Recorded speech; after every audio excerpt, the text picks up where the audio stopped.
पहली क्या है, मोहम्मद साहब की जो शिक्षाएं हैं वो किसी भी एक देश के लिए नहीं है या किसी भी एक धर्म के लिए नहीं है, हिंदू मुस्लिम सिख ईसाई, ऐसा नहीं है, सबके लिए है।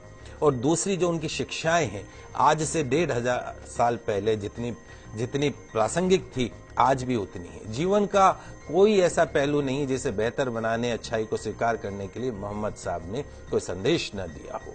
उनके संदेशों को गलत अर्थों में ले लें वो अलग बात है। उनकी जो बातें हैं वो इंसानों को सच की राह दिखाती हैं। अर्थशास्त्र, इकोनॉमिक्स भले ही ब्याज को मूलधन का किराया, शुल्क या कुछ और माने, लेकिन जो इस्लाम धर्म में ब्याज को ममनू माना गया, अनुचित माना गया है। इस्लाम के मुताबिक ब्याज एक ऐसी व्यवस्था है जो अमीर को और अमीर बनाती है और गरीब को और गरीब बनाती है। इस प्रकार ये एक शोषण का जरिया है।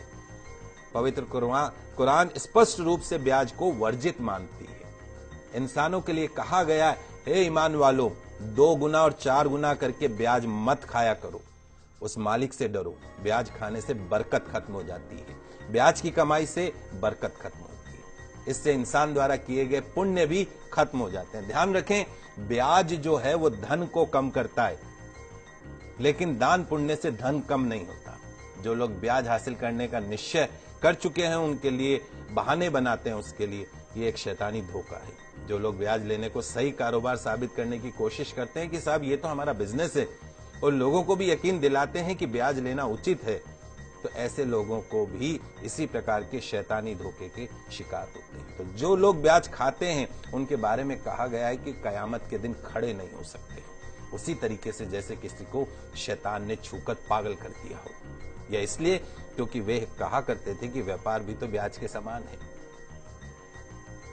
व्यापार को वैध कहा गया है, ब्याज को पूरी तरीके से अवैध कहा गया है। जो लोग इस हिदायत के बाद ब्याज लेना बंद कर देंगे उनका मामला हुजूर को सुपुर्द है, लेकिन तमाम जानकारी के बाद जो नहीं संभला, जिसने ब्याज लेना जारी रखा, उसके आगे नारकीय जीवन है, उसकी कोई मुक्ति नहीं। तो खुदा के वास्ते उस मालिक से डरिए और जो कुछ भी ब्याज में से शेष रह गया है उसे छोड़ दीजिए।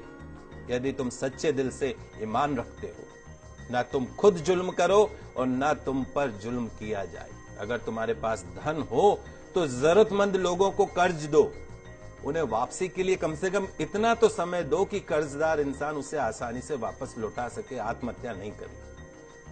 किसी वास्तविक वो अवश्यम भावी जो मजबूरी होती है कि जानबूझ के कोई नहीं, लेकिन मजबूरी है, अगर उस मजबूरी में अगर वो तुम्हारा समय पर धन नहीं लौटा सके तो उस पर कभी सख्ती मत करो, उसका अपमान मत करो, गालियां मत दो, उसे और समय दो।